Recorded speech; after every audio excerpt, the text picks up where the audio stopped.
My name is Eric Gaskell, and you're listening to the Distorted History Podcast. To speak the truth, the whole truth, frankly and boldly. I can give you merry tales and joyous laughter. Shameless, unreasoning, unjustified terror. A long struggle for freedom. It really is a revolution. Well, here we are once again wading back into the early 90s Seattle scene, which is more popularly and arguably wrongly labeled as grunge. Regardless, this was not actually my original plan for this month. I originally intended on doing an episode on the Pixies, a band I'm not terribly familiar with.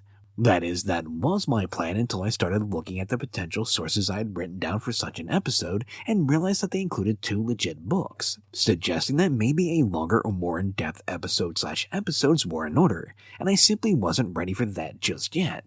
I needed something fairly quick and easy to put together as I tried to find some time to do longer series on subjects like the 1927 Mississippi flood and its influences on the blues. Plus, I also want to do a series like the one I did on heavy metal for the punk rock movement. Yet, such ambitious plans require more time than I have at the moment, so instead of the Pixies, we will focus on my second favorite band to come out of that early 90s Seattle scene after Alice in Chains' Soundgarden and their album Badmotorfinger, an album which was actually the first CD of theirs I ever got many years after the fact, when at the time all I really knew about the band was that weird off-putting video for Black Hole Sun. A video which I think may be a part of the reason why I'm not as big of a fan of that song as so many others seem to be. Yet before we get into the story of the creation of Soundgarden's Badmotorfinger, first like always, I want to acknowledge my sources, which consist of articles written by Corbin Reef, Greg Prado, Tim Peacock, Misha Perlman, Michael Christopher, Michael Rietmold, Lauren Schaffner, Corey Groh, Joe Bozo, Amit Sharma, Sam Kemp, Andrew O'Brien, Ed Power, and Stevie Chick. A full list of these articles and where to view them will, like always, be posted on this podcast Twitter and Ko-fi pages, links to which are in the description. And with all that out of the way, let's begin. The year of 1991 was one of transitions. Just a few years earlier, the Berlin Wall came down, signaling that the decades-long Cold War between the US and USSR was coming to an end. Meanwhile, the Gulf War was kicking off, which would serve as a major moment in the United States' ongoing entanglements in the Middle East. In the world of music, hair metal was still riding high, although its end was far closer than the spandex-wearing hedonists ever expected.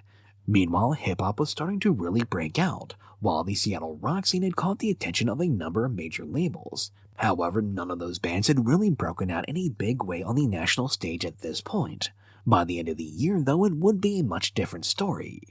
Soundgarden itself was also experiencing its own upheavals, namely the departure of founding bassist Hiro Yamamoto. Now, he had actually left 2 years earlier following the release of Louder Than Love, the first album the album would release through a major label, but the effects of his departure were still being felt. Hiro, you see, had left because he didn't want to tour or commit as much time to the band as was now being demanded of him. For Hiro, all the touring and commitments was just more than what he was prepared to deal with at the time. Plus, he specifically was kind of bothered by the level of promotion and advertising that they were involved with now that they were on a major label. For the rest of the band, Hiro's departure was a serious blow, and one that really seemed to kill a lot of the momentum they seemed to have. Crucially, he had been a very important force in Soundgarden's early days, as him and guitarist Kim Thayil had been songwriting partners who had written much of the music during the band's early days together. That being said, guitarist and vocalist Chris Cornell suggested that Hiro's input had kind of waned even before his departure, a situation that may have been the result of the bassist's growing discomfort with the more heavy metal kind of direction the band was taking. Following Hiro's departure, the rest of the band auditioned a number of people to take his place. Soundgarden, however, weren't just looking for any old bassist. They were primarily looking for someone they were familiar with in the local scene and who they had seen perform with various local bands. This search primarily came down to 2 names who seemed to fit the criteria, Ben Shepherd and Jason Everman. Now, the members of Soundgarden didn't really know Ben all that well personally, but they were actually quite close with Ben's older brother Henry Shepherd, who used to be roommates with Thayil. On the flip side, Ben was very familiar with the band. He was actually a bit of a fan, and had been quite upset when he learned that Hiro had quit the band, as he figured that meant they were breaking up. Yet regardless of how familiar they were with Ben personally, that did not change the fact that he had become a bit of a fixture in the local music scene. He had played with a group called March of Crimes and had also played some shows with foundational Seattle band Green River. Indeed, round about the same time he was invited to audition for the vacant bass player spot in Soundgarden, Ben was also invited to try out to be an additional guitarist for Nirvana. Speaking of, Nirvana's previous second guitarist had been none other than Jason Everman, which is how the members of Soundgarden were familiar with him, as they had spoken to the guys in Nirvana who they were close with, and they had highly recommended Jason. Now, the members of Soundgarden had apparently liked both guys, but they ultimately chose Jason to be Hero's replacement due to his preparation and professionalism. They felt confident Everman could learn the bass parts fairly quickly, as they still needed to tour in support of their Louder Than Love album. Now, that's not to say they didn't think Ben could be professional, it was just that he'd simply never really played bass before and just didn't really know the material. As such, with the tight schedule they were under, they just couldn't afford to take the time to get Ben up to speed when they already had tour dates booked. Yet, while Everman might have been the best choice to make sure that particular tour happened, he ultimately would not prove to be a long-term answer for the band. To begin with, it doesn't sound like Jason ever really fit in with the rest socially. Plus, and probably even more importantly, he simply didn't have anything to add creatively. Indeed, Cornell would later comment that throughout the 100 or so shows they played with Jason, they didn't come up with a single song or even an idea for a song together. For whatever reason, there was just no creative spark with him and the rest of the band. So, after 6 months on tour with Jason, Soundgarden would return to Seattle and once again begin looking for a new bass player, although they already seemed to know who they wanted for the job. Ben Shepherd had been the runner-up, and they felt he would bring with him a more creative element as he was more dynamic and inventive in the way he played. Indeed, they would not even bother auditioning Shepherd or anyone else for that matter this time around. Instead, they just invited Ben to come over, hang out, and meet Cornell's new puppy Howdy, during which time Chris just out of the blue came out and asked Ben if he wanted to join them as their bass player, an offer the younger Shepherd immediately accepted, saying it was like Charlie getting the golden ticket. With Ben now in the fold, it seemed that at last the void that Hero had left when he departed was finally filled. Indeed, Cornell would later say that Ben's audition was the point when he really felt confident again that they had a future as a band. That being said, Ben was still very inexperienced as a bass player, something which drummer Matt Cameron picked up on, and so he gave him some tips on the kinds of things he as a drummer was looking for from a bass player. Important information seeing as how the two instruments pair together to form the rhythm section of a rock band. With the band now whole and their tour in support of Louder Than Love all wrapped up, it was time to start writing a new record. In doing so, they would be starting from scratch for the first time in some time, as they had by this point used up all the ideas they had left lingering around. This would also be a notably different writing process due to the fact that in the past, they had the luxury of testing out new material during their shows before actually recording anything. This process worked as it had given them live feedback on what people were and were not reacting to, meaning that now they had to solely rely upon their own judgment. As they began this process, the band agreed to meet for half a day 3 to 4 days a week in Stuart Hollerman's vast studio.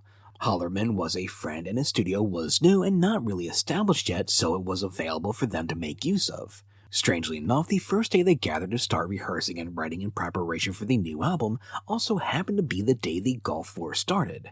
They had just been hanging out with the TV on when the network started airing video of US planes dropping bombs on Iraq. In response to these scenes, according to Hollerman, they, quote, set up and started jamming, making Soundgarden-type noise. They got their trademark way to let the monsters out and stuff.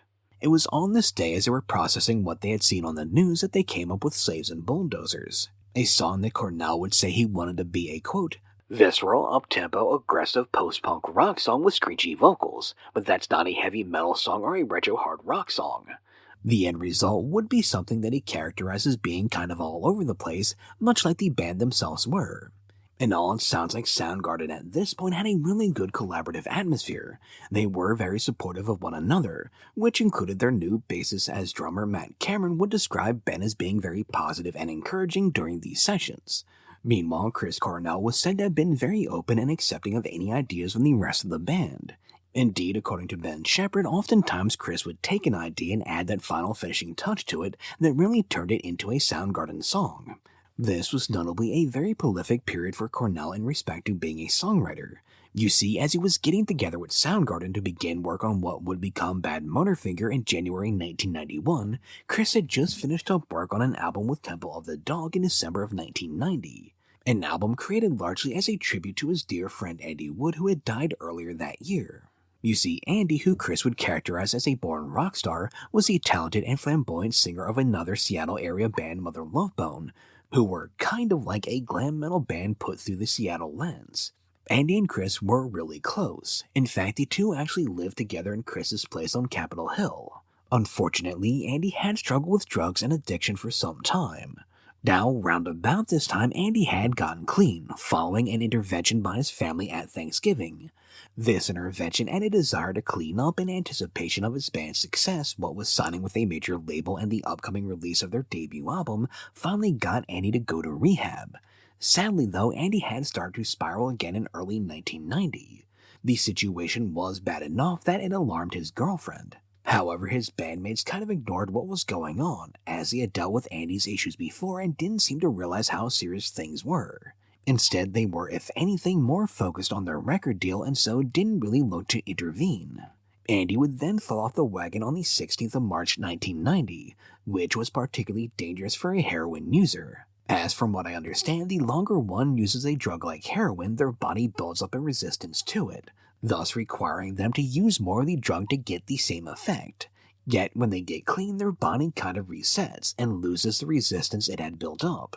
Meaning that if the user, after getting clean, attempts to use the same dosage they had been using before getting clean, it might be way more than their body can handle, which is apparently what happened in Andy's case, as he would be found in the home he shared with Cornell unresponsive and in a coma from an accidental overdose. Andy, who was just 24 years old, would then die 3 days later on the 19th of March. This was a huge loss for Chris, who had actually been out of town at the time when Andy OD'd and was discovered unresponsive. Cornell then had to fly back to Seattle just to watch his friend die, as basically Andy at that point had suffered severe and irreversible brain damage due to the overdose. He was then being kept on life support just so Chris could return and say his goodbyes. For Chris, Andy's passing also meant the death of innocence for the Seattle scene. In the wake of this loss, music just seemed to really start to flow out of Chris. Indeed, Matt Cameron would comment, quote, "The pace at which the amazing amount of music was coming out of him during that period was very impressive," something that Thile would credit to Andy Wood. You see, at one point, Andy had advised Chris to stop pre-editing his ideas to specifically fit in with Soundgarden's whole vibe.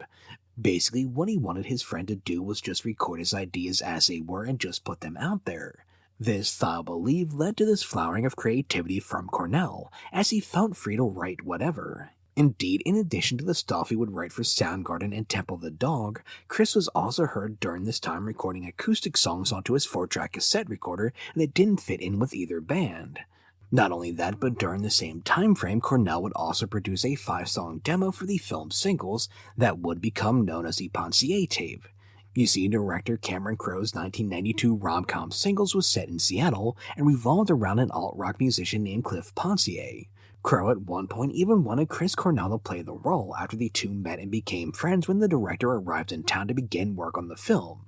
Chris, however, was too focused on being an actual musician to make time to play one in a film, so the role eventually went to Matt Dillon instead. That being said, not only would Cornell still briefly appear in the movie, but he would also create a tape of songs with the help of Jeff Ament, Eddie Vedder, and Stone Gossard that were supposed to have been written by the character Pontier. These weren't just throwaway songs or ideas either, as all 5 were significant enough to Chris that they would either be released or revisited in some form by the singer. The song Seasons, for example, would appear on the actual single's soundtrack, while another song, Funner Girl, would reappear on his 1990 solo album Euphoria Morning, while Nowhere But You would be released on the single for Can't Change Me off that same album. Then there was the track Missing, which was picked up by Temple of the Dog, even though it was never formally released by them, and finally there was Spoon Man, which Soundgarden would obviously revisit for Super Unknown. Getting back to the subject of Soundgarden and the writing of Badmotorfinger, their new bass player Ben Shepherd was said to have brought a really good creative energy to the group, both as a musician and as a songwriter, which was a significant change from their experience with Jason Everman, who for whatever reason never really clicked with them or seemingly brought anything to the writing process. Ben also notably wasn't overwhelmed by the situation, which it would have been completely understandable if he was. After all, he was coming into an established band and immediately thrust into writing what was either their third or fourth album, depending on how you want to count or categorize their back catalog. Plus, he was doing so playing an instrument that he wasn't terribly familiar with. He was more than just not overwhelmed though. In fact, he seemed to fit right in and create a good dynamic within the band. For drummer Matt Cameron, Ben was an ally. As to him, it always felt like Thile and Cornell were trying to make the ultimate hard rock record, while he and Ben looked to make a weird off-the-wall jazz album.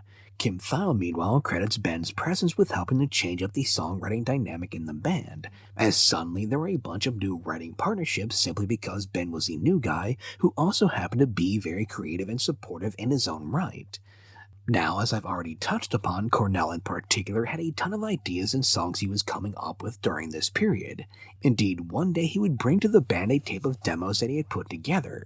This, Thile notes, was the first time Chris had really done this. Typically in the past, someone who had an idea would just play it for the band themselves when they got together. This then was the first time Chris attempted to bring in more fully fleshed out ideas. By this point, you see, Chris had become a good enough guitar player and knew enough about playing bass to lay down some rough tracks. He also tried adding drums to his recording by using a drum machine. That particular experiment, however, did not last long, as it was a really time-consuming process, especially when he had so many songs he wanted to get down. So he just asked Matt Cameron to join him in a vast studio to help get his ideas down. The songs he put together on this tape would go on to form the backbone of the album. Among these songs, for example, was Rusty Cage, the seeds for which Cornell explained had been sown while they were on tour. Quote, "We were in a van somewhere in Europe on tour. I honestly can't remember where exactly, but I have a vivid memory of staring out the window looking at the countryside and feeling pent up." With this experience in mind, once they got back to Seattle, quote, "I picked up a guitar and tried to come up with music that I felt matched the essence of that song. I wanted to create this hillbilly Black Sabbath crossover that I never heard before. I thought that would be cool and possible. I thought, if anyone can do it, Soundgarden can do it. I was listening to a lot of Tom Waits at the time, and I wondered how Soundgarden could approach similar imagery, and I wondered what the music would sound like." Also on this demo was Mind Riot, one of the two songs on the album that Chris penned specifically in honor of Andy Wood. The music of Mind Riot, however, was specifically the direct result of a conversation he'd had with bassist Jeff Ament of Green River, Mother Love Bone, Temple of the Dog, and eventually Pearl Jam. Basically, the two seemed to be talking about various kinds of weird and different tunings, at which point Jeff happened to mention how weird it would be if someone just tuned their entire guitar to E, by which I do not mean E standard where the strings from top to bottom were tuned E, D, G, B, E, but instead he was talking about a situation where everything was tuned to the same note. Chris then kind of took this as a challenge to be the guy who not only tuned his whole guitar to E, but to write a song based off of it. A situation that then left guitarist Kim Thile, who had not been privy to said conversation, quite confused when Cornell brought this particular creation to him, as the guitarist was left to wonder, quote, "Why the hell did he do this? You could probably write the song in a more friendly tuning." Which quite well might have been the case, but Cornell had wanted to see if you could do it, and so he did. Searching with My Good Eye Closed was another of the songs that Chris demoed and brought into the band. In fact, this was one where he demoed the drums himself. Now, to be clear, as drummer Matt Cameron himself points out, this wasn't a case of Cornell dictating to him what he had to play. Matt, after all, was a tremendous drummer, a fact that everyone in the band recognized. Indeed, Soundgarden are often noted for the use of odd-time signatures, and Matt and his drumming are credited as being a huge part of that. As guitarist Kim Thile would explain, quote, "Ben and I both like to play really fast, having more of a punk rock background, and when you have a drummer as amazing as Matt, you can sport a lot of weird time signatures you might explore. Chris has an amazing way of writing melody around these odd time signatures that a lot of people have a tough time doing. They can only really sing and think in 4/4 because it's hard to do the odd time signatures and have your vocal melody wrap around it. It's very natural for Chris, though, because he was our original drummer, so he can think in those terms. And Matt is just incredible. He comes from a background in jazz, so that really helped. We could explore and take these risks because we knew we had a drummer who could handle it." So there was never a situation where Chris brought in something and told Matt he had to stick to the part he demoed. Matt then was free to do what he wanted, as Chris respected him and trusted he would do what was best for the song. It's just in the case of Searching with My Good Eye Closed, Matt actually really liked what Chris had come up with on the demo, and so in the end, he would stick fairly closely to that original version. As for the song's off-kilter beginning, that was obviously inspired by the Fisher-Price See and Say toys, with the idea specifically coming when Chris and one of his friends were messing around with one of these toys, at which point it kinda failed as the voice just started fading out oddly. That all being said, it wasn't a one-man show by any means. Matt Cameron, for example, was having his own burst of inspiration now that he didn't have to hold down a day job anymore, as even though Soundgarden wasn't necessarily a huge band by any stretch at this point, they had, however, reached a level of success where it was the only thing they had to focus on. Matt then spent a lot of time just playing guitar in his bedroom, coming up with riffs that he thought the others would like. This process resulted in songs like Room 1,000 Years Wide, Drawing Flies, the bridge for New Damage, and the song Birth Ritual, which would ultimately be cut from the album as it was chosen to appear on the single's soundtrack instead. Contributions that Matt claimed worked in no small part due to the fact that he'd been so heavily influenced by Kim Thile's style. As for Thile, his writing style was a bit different. While he had his own 4-track recorder, he didn't use it that much. Instead, he preferred to just bring his ideas to someone else to work with them and putting the finishing touches like the lyrics on it. He would, however, do the reverse for Room 1,000 Years Wide, where he took a song that Matt Cameron had largely written the music for and then wrote lyrics as an exercise in doing something different. He chose to do so with this specific track because he really loved Matt's drop D riff and just the overall groove of the song. So after learning how to play it, Thile was inspired to start writing down lyrics for it, with the final lines of Tomorrow Begat Tomorrow actually coming from a message producer Steve Fisk had left on his answering machine, a message in which he referenced the Fitzhugh Ludlow book The Hashish Eater, a book in which Ludlow describes the effects of consuming cannabis. The line then really stuck out to Kim as it fit the themes of time and identity that he was working with for the song. Badmotorfinger overall then is a pretty dark and heavy album, yet at the same time, it's also this weirdly diverse collection of songs as well. Which is not to say the album lacks an identity, as while the individual songs might lean a little more to one direction or another, be it punky, psychedelic, or sludgy and Sabbath-like, they are, in the end, all unquestionably and identifiably Soundgarden songs. Rusty Cage, for example, has an odd tuning where the low E string is dropped all the way down to B, a tuning they also used on Searching with My Good Eye Closed and Holy Water. This tuning, though, isn't the only kind of odd thing about the song, as while it's primarily based around this cool riff that has a healthy dose of wah pedal added to it, the overall structure of the song is fairly unique. As after hammering away at that riff for like 2 minutes, they switch gears to something completely different for a minute before transitioning to a third and final sludgy riff. The song then doesn't really follow the normal verse-chorus-bridge structure. Now, speaking of that final sludgy riff, Badmotorfinger has its share of those types of songs.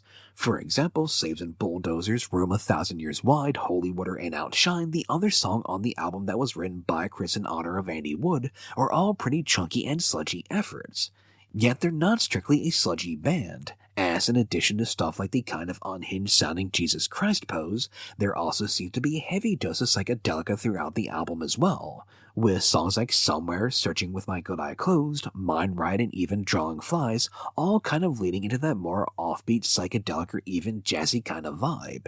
In fact, even the sludgy songs tended to feature these kinds of quirky moments that would be out of character for other bands writing this kind of heavier music.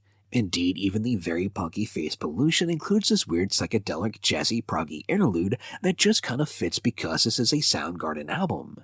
This was, after all, who they were, while some of this weirdness is credited to new bassist Ben Shepherd, who encouraged them to kind of lean into this type of stuff. It was always a part of the band. According to Matt Cameron when talking about the album, quote, "It has weird elements that rock bands at the time that were popular on MTV or on the radio didn't really incorporate into their overall sound, but that scene that we came from, that 80s underground scene, they did incorporate really weird aspects. In particular, there were fans of stuff like Captain Beefheart, Perubu, and groups that had either post-punk or other non-traditional rock elements to them. For Soundgarden, then, these songs are basically just a representation of who they were as a group. As Cameron would later say, quote, We were just trying to be as honest with ourselves as a band and as musicians as we possibly could. That meant we were trying to write music that was pretty meaningful to us. So once they felt confident they had a good collection of songs assembled, it was then time to actually properly record them. To do this, they picked producer Terry Date, who they trusted. You see, Terry had experience making major label albums and making them sound good, as he had worked with groups like the pop new wave band The Cowboys, Metal Church, and even Sir Mix-a-Lot. Plus, since they'd worked with Terry on their last album, Louder Than Love, they also trusted that he would not try and change their music. Terry was just there to better capture their sound. So they had their songs and they had the guy they trusted to help them record. The only thing that remained at that point was figuring out where it was they were actually going to set up and do it. On this subject, the members of Soundgarden had consulted with some other bands about the pros and cons of recording close to home where they would be most comfortable versus going someplace new and experiencing something different, with the band eventually settling on the idea of recording elsewhere, specifically the Plant Studio in Sausalito, California, as that was where Terry had produced Mother Love Bone's Apple. The plant, however, was booked, so after checking out a number of other studios in the region, they decided to head out to Studio D. For whatever reason, though, things didn't really seem to click there, as it would only really record drums and maybe a little bass in that particular location. Everything else then would end up being recorded in the Bear Creek studio up in Washington State, much closer to home. A studio which consisted of an old converted barn powered by solar panels that sat on a 10-acre lot. A place which was a nice getaway for Cornell in particular, as it was a location where he could get away to ponder and write his lyrics, while also giving him plenty of space to mountain bike through the hills as he continued to work through Andy Wood's death. As for the gear they used on this particular album, Thyle primarily used his Guild S100, which is an SG-type guitar with humbuckers, although there was something off about his specific pickups because they were microphonic, meaning they were extra sensitive and picked up more sounds than what they were supposed to, likely due to the wires around the magnets being loose or something along those lines. Regardless of the reason, Thyle had long ago embraced this odd characteristic of his guitar, and employed it to create weird kinds of feedback and other weird sounds that other guitars weren't capable of making. In addition to Thyle's S100, when they wanted to add a bit more depth or a different tone, either Kim or Chris would record an additional part, using a different style of guitar to vary the sound somewhat. Typically, they would use something that had a different pickup position or something like a Fender that had a single coil. Indeed, they always at least doubled the guitar parts to make sure the sound was nice and thick on the album. In doing so, they wouldn't just copy the one track as they wanted two unique performances, so that things would be slightly off and would be just a bit out of sync. Now, who actually played what part, though, is a bit more difficult to say, as according to Thyle, they could have each done a track, or he could have done both, or Chris could have done both, depending upon who had the best feel for the song at the time. As for the amps they played through, they used a combination of Music Man amps that Thyle had used pretty much since he had started playing, Peavey who they had endorsed, and even some Mesa Boogies. All in all, it seems that the album came together fairly quickly and easily, with the noted exception of the vocals. As you might imagine, listening to it, these parts were quite challenging, and Cornell struggled at times in nailing his parts. Indeed, producer Terry Day recalls that there were some days where Chris would come in and start singing, only to fairly quickly call it off, as he realized that for whatever reason, he just wasn't feeling it that day. In some instances, he was even known to smash up a wooden stool in the studio when he got frustrated trying to hit some of the more difficult, really high parts. Now, none of this is to say that Chris Cornell was not a tremendous vocalist and had a range that most singers could only dream of having. Instead, these struggles were simply the result of the way he approached his vocals. You see, it wasn't like he had a signature style that he stuck to and thus could reliably lean on. Instead, Cornell would approach each song differently as he kind of looked to portray the person who was singing the song appropriately. In other words, he would change his approach and style to fit what he felt was natural for the song, which meant he was constantly challenging himself and doing different things that may not have been the easiest or most natural thing for him to do.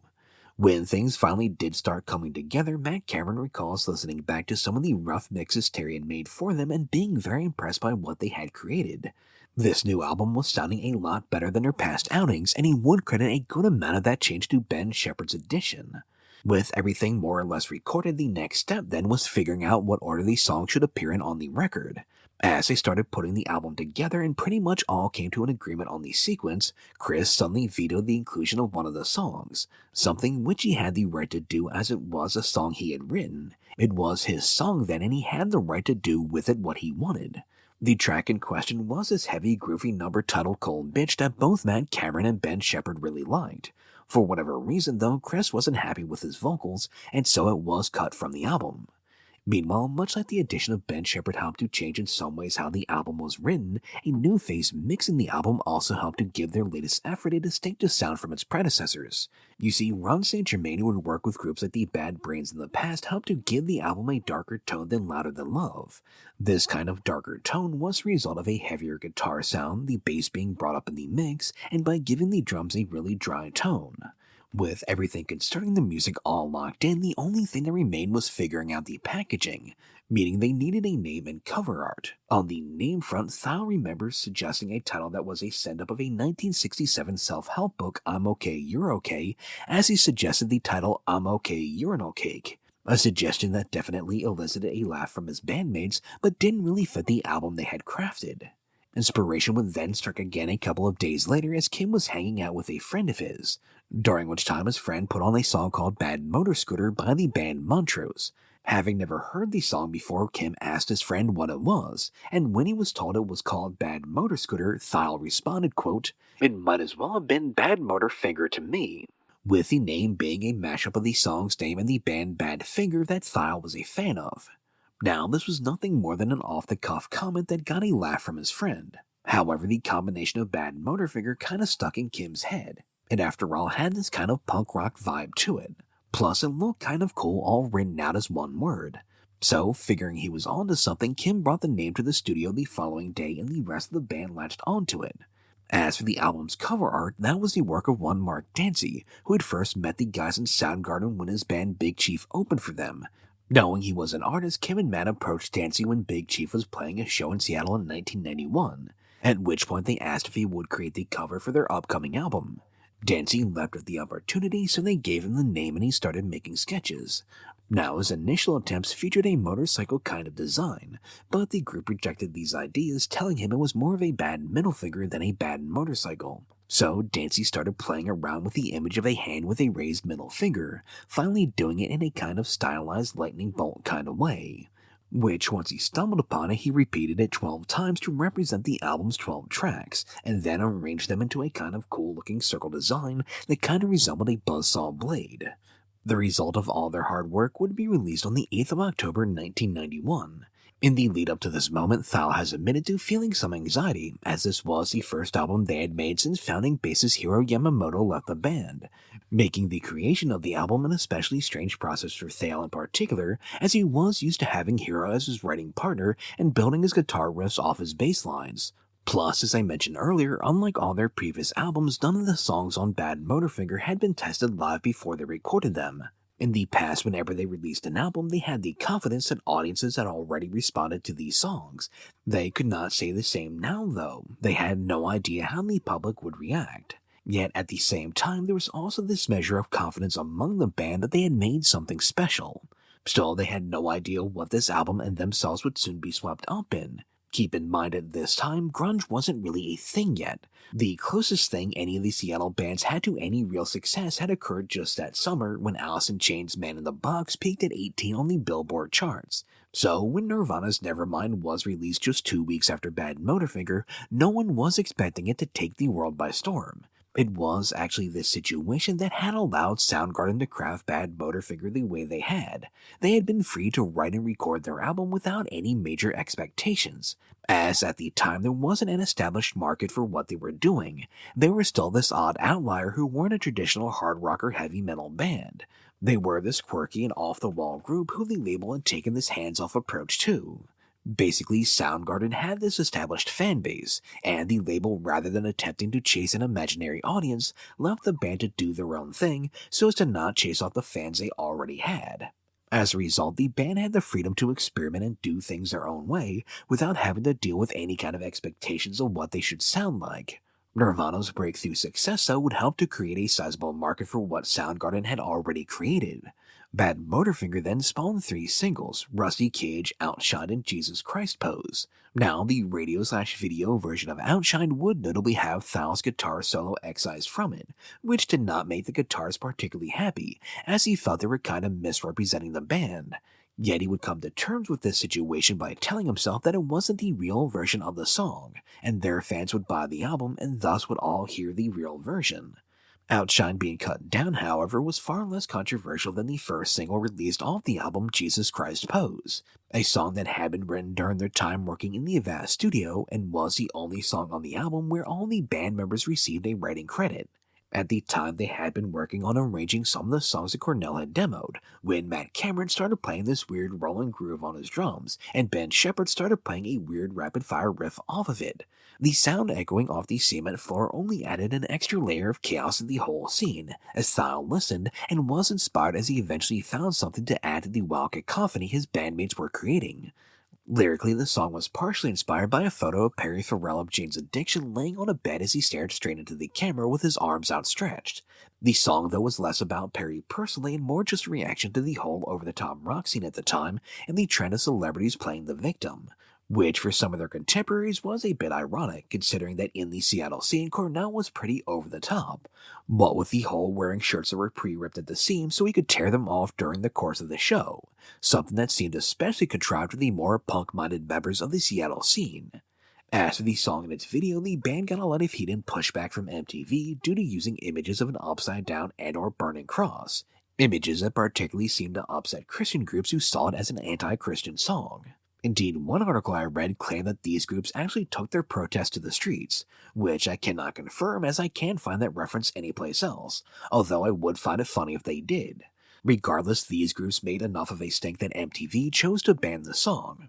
Now, they would eventually play it occasionally late at night during Headbangers Ball, but they would not play it as a part of their primetime rotation. In fact, it's the first song they ever refused to play on Beavis and Butthead, with MTV telling them they specifically could not air the video in prime time due to the burning cross and all the historic and racial connotations of that image, which all felt like a weird decision considering that not all that long before this, Madonna's Like a Prayer video had much more prominently featured a burning cross.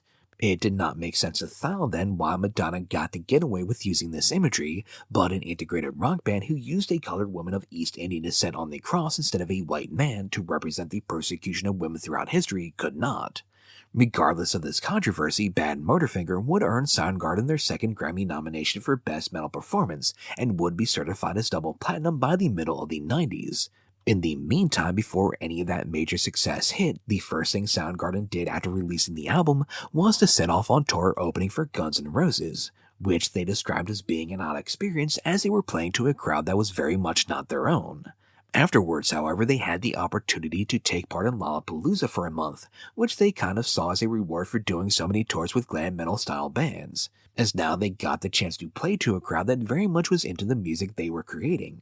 Not to mention they also got to link up with their friends in Pearl Jam and a lot of other bands who were also really hitting their stride at that time. Indeed, Matt Cameron would credit this as a time when Soundgarden themselves really came into their own as a live band. And that is the story of Soundgarden's Badmotorfinger, an album that saw the band really come into their own as a creative force, and which would see them reach new heights of success. Thank you for listening to Distorted History. If you would like to help out, please rate and review the podcast and tell your friends if you think they'll be interested. If you're feeling especially generous and would like to help keep this podcast going, please consider visiting my Ko-fi page at ko-fi.com/distortedhistory and donating a few bucks. Anything you can give is greatly appreciated. I will be posting updates on future episodes and sources there in addition to posting them on Twitter as I usually do. With all that being said, once again, thank you for listening, and until next time.